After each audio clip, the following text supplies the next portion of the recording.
10वी नंतर डिप्लोमा करताय बाळांनो, कॅपराऊंड 1 ची अलॉटमेंट ही आजच आलेली आहे.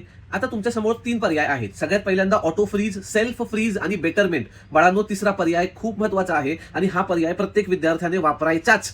व्यवस्थित ऐका पूर्ण व्हिडिओ. बघा, ऑटो फ्रीज म्हणजे काय? तुम्ही जे काही कॅपराऊंड 1 मध्ये ऑप्शन्स टाकले होते त्यातला पहिल्याच नंबरचा ऑप्शन तुम्हाला लागला तर तुम्हाला ते घेणं कंपल्सरी आहे. नाही घेतलं तर तुम्ही पुढचे कॅपराऊंड खेळू शकत नाही. कळालं? तुमच्याकडे ऑप्शनच नाहीये. डू ऑर डाय, घ्यायचं म्हणजे घ्यायचंच. आता जे दुसरं आहे that is a self freeze. ह्याचा अर्थ काय की समजा पहिला ऑप्शन सोडून बाकी कुठलीही ऑप्शन तुम्हाला लागला आहे तर तुम्हाला असं वाटतंय ना की जे कॉलेज तुम्हाला लागलेलं आहे ते खूप चांगलं आहे तर तुम्ही ते कॉलेज सेल्फ फ्रीज करू शकता. म्हणजे काय? सेल्फ फ्रीजचा अर्थ मी ते कॉलेज स्वखुशीने घेत आहे, आता मला पुढचे कॅपराऊंड खेळायचे नाहीत. जर तुम्ही ते कॉलेज सेल्फ फ्रीज केले तर तुम्ही पुढचे कॅपराऊंड नाही खेळू शकत.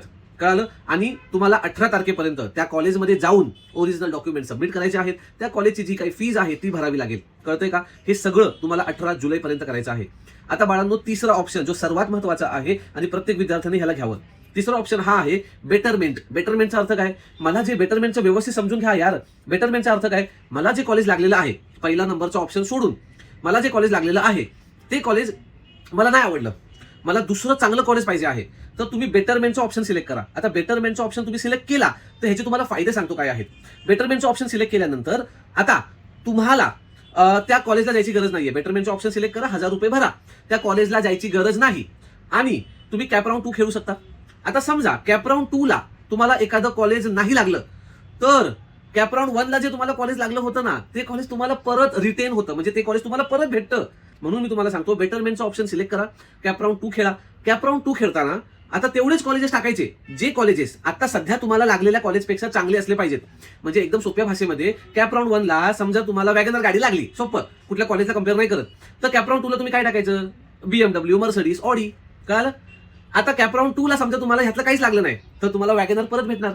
पण कॅपराऊंड 2 ला समजा तुम्हाला BMW लागली, म्हणजे दुसरं चांगलं कॉलेज लागलं, तर मग कॅपराऊंड 1 ला लागलेलं कॉलेज हे निघून जातं. काही विद्यार्थी म्हणतात सर आमच्याकडे ऑप्शन असतो का या 2 मधलं कुठलं घ्यायचं? असं नाही. एकदा बेटरमेंटला तुम्हाला दुसरं कॉलेज लागलं, कॅपराऊंड 2 ला नवीन कॉलेज लागलं की जुनं कॉलेज निघून जातं.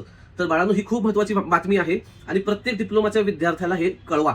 प्रत्येक डिप्लोमाच्या विद्यार्थ्याला हे पाठवा आणि बेटरमेंटचा ऑप्शन तुम्ही सिलेक्ट करा. आणि कसं असतं, जसं चहा आपण जेवढा वेळा त्या चाळणीमधून गाळतो तेवढा वेळा तो फिल्टर होतो, तसंच तुम्ही बेटरमेंट खेळत राहिला तर तुम्हाला अजून चांगलं कॉलेज भेटण्याचे चान्सेस असतात. कळतंय का? तर असंच नवनवीन अपडेटसाठी आपलं ऍप्लिकेशन डाउनलोड करा, कारण का डिप्लोमाला येत आहे आणि डिप्लोमा म्हणजे तोशिप ट्युटोरियल्स. कारण का डिप्लोमाचे 200 सब्जेक्ट आपल्याकडे अवेलेबल आहेत आणि पूर्ण महाराष्ट्र आपल्याकडून अभ्यास करतोय. खोटं वाटतंय? ऍप डाउनलोड करा, ऍपचे रिव्ह्यूज बघा, तुम्हाला सगळं कळून जाईल. कुठे जायची गरज नाही, क्लासेस लावायची गरज नाही, काही करायची गरज नाही. आपल्या इथे स्वस्त आणि मस्त क्लासेस अवेलेबल आहेत. थँक्यू.